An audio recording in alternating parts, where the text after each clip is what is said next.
My guest tonight is a Democrat serving his second term as mayor of Los Angeles. Please welcome Mayor Eric Garcetti.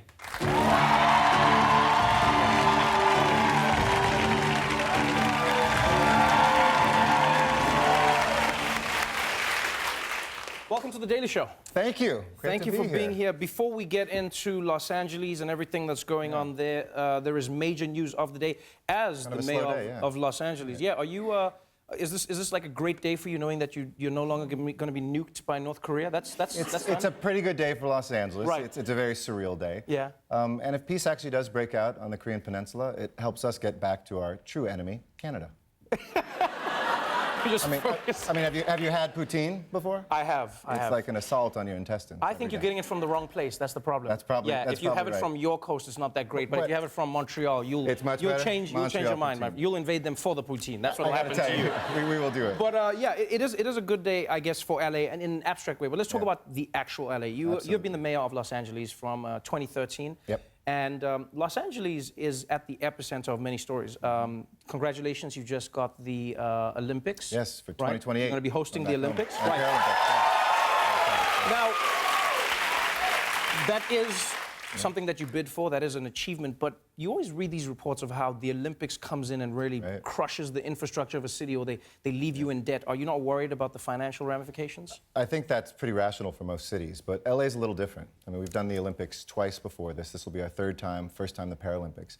And in 1984, we saved the Olympics, turned a profit, took that money, put it back into youth sports, building tennis courts at the Williams sisters, discovered tennis in Compton. Oh, wow. Russell Westbrook, grew up going to a basketball league that profits from the '84 Olympics paid for. And I was 13, and it was the greatest experience of my childhood to go as a boy and see the world in my city. Right. And I have a 6-year-old daughter, Maya, and I thought if I could pay that back to her generation, turn a profit, make us the healthiest city in America, and really put a point on the horizon where Americans realize we are strongest when we're of and in and engaged with the world, not closed off to it. Right. I think that would be a great legacy to leave behind. Wow. It's a really exciting image. Things have changed from 1984, though. I mean, like now, like the traffic might stop people from getting to watch any of the events take place. Do you have any idea of how you're going to begin to deal with? I feel like sometimes when I drive in LA, I'm like, one day it's just going to stop. Yes. It's just going to stop. Yeah. We're going to get out of the cars. We're going to do the La La Land thing, and then that's the plan. We're still going to be there. That's the plan. Do you have any idea of how to try and fix the traffic? Well, LA and cities around the country, I think are bypassing Washington. We passed the largest infrastructure initiative in the nation's history. We're going to build 15 new light rail lines simultaneously, the most since New York basically built the subway of any city in America, fix freeways, pave our streets, all leading up to the Olympics in 2028 and beyond. So we have 40 years, 780,000 jobs, middle-class jobs. When people feel this mixture of kind of anxiety and excitement these days, I call it anxitement. They are looking for like something, I'm so excited about the future, but it hurts right now. Right. They can see good jobs. They can see, middle-class jobs where they can send a kid to college, have a decent home, all of those things, and finally, break the back of traffic in Los Angeles. That's number one crown I want to lose. Do you think that the jobs that you hopefully are going to create from this infrastructure boost will try and alleviate LA's homelessness problem? Because Los Angeles is one of the cities in the world that's genuinely struggling with one of the highest rates of homelessness. You've called it a humanitarian crisis. Yes. Do you know what's causing this crisis, and do you have an idea of how to begin solving it? Absolutely. I think everybody on the street, and I spend a lot of time talking to my fellow Angelinos who live on the street, they all experience trauma of one sort or another, whether it's a divorce, mental health crisis, whether it's substance abuse, coming home from war, emancipating from foster care.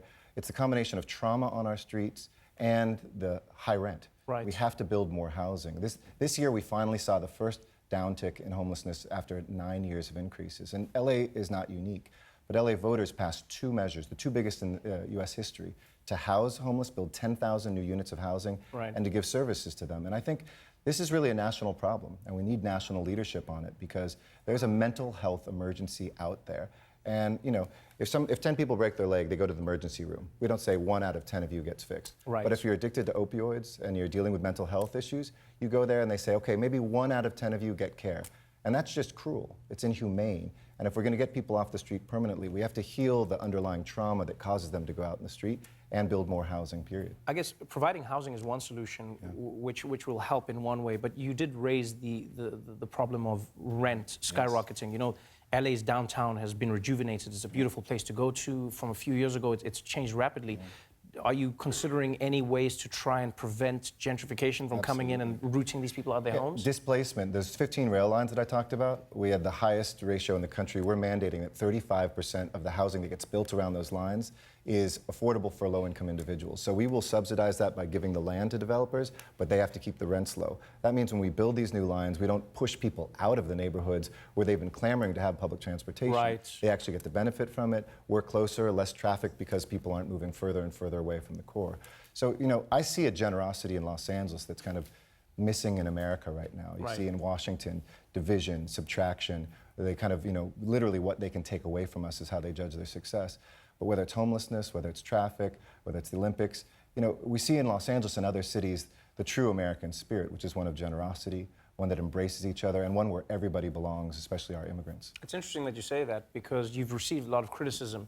Los Angeles as a city has received a lot of criticism where they say it's one of those sanctuary cities. Right. Some would argue LA puts the well-being of undocumented immigrants before Angelenos. Some would say, we understand as a mayor you want to be compassionate, but is it fair to harbor these people when they're in fact becoming a drain on the city? How do you respond to that? Well, you know, those are dog whistles that people blow to try to divide us. I'm the grandson of an immigrant that came here from Mexico. He was 1 year old. In the Mexican Revolution, my great-grandfather was killed. And my great-grandmother did what a mother will do, picked her son up and took him to someplace safe, crossed the border, came to Los Angeles. He wasn't a citizen, but this was his country. In World War II, he left his wife and 2 young children, my father and my aunt, behind, and fought for this country and got his citizenship as a result. When I think through this issue, I think we have to find our hearts first and foremost. What if he had been separated from his mother at the border, like the policies we have today? What if he hadn't been granted citizenship? Right. I literally wouldn't be here. And I'm never going to stop listening to police over politicians about the right way to police and to earn the trust of immigrants. Right. I'm never going to stop building the economy when 63% of our businesses are started by immigrants in Los Angeles. And I guess I'm too pro-family to say we should be separating parents from their children. So I think it's really important for us to get past the kind of BS of the rhetoric and to get to the reality of this is a country of immigrants. Unless you're native, might have come and changed, your ancestors might have come willingly. We are all immigrants, and we have to get back to that generosity this country has always been about.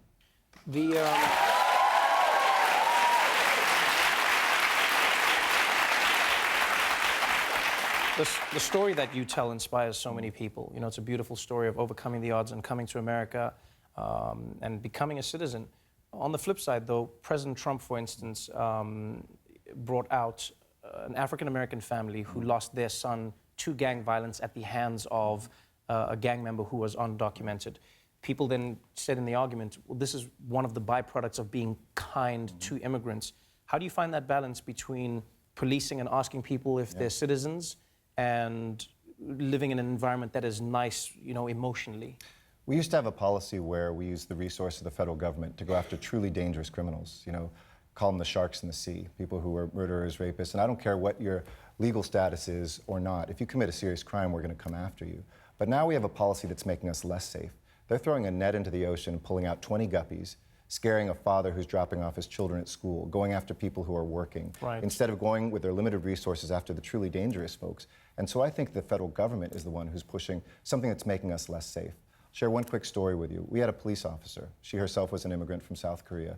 Went to school in Southern California, became a Los Angeles police officer. And last year, on a traffic stop, pedestrian traffic stop, somebody leaned out a window and shot at her and her partner.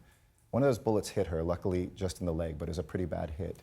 Within a half hour in this neighborhood that was filled with immigrants, documented and undocumented, they trusted the police enough that they said he went that way, told the police where to go, and within a half hour, we had in handcuffs somebody who would have been a cop killer. We protect immigrants because they protect us. And that trust that you establish allows us to go after criminals, whether they're documented or undocumented, whether they're citizens or not. And you're going to find criminals in any population, but we should be using our federal resources to go after truly dangerous people, not mothers and fathers and grandmothers and people who want to become Americans. And we need to fix this broken immigration system now.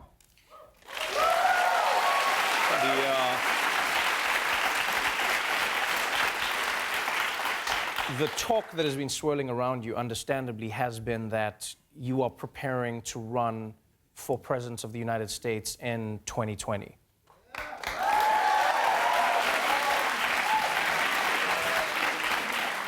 Is this your beginning, your journey? I think anybody, any patriot right now, is called to taking this country back. And I think anybody who will be at least 35 years old in 2020 should be considering running right now.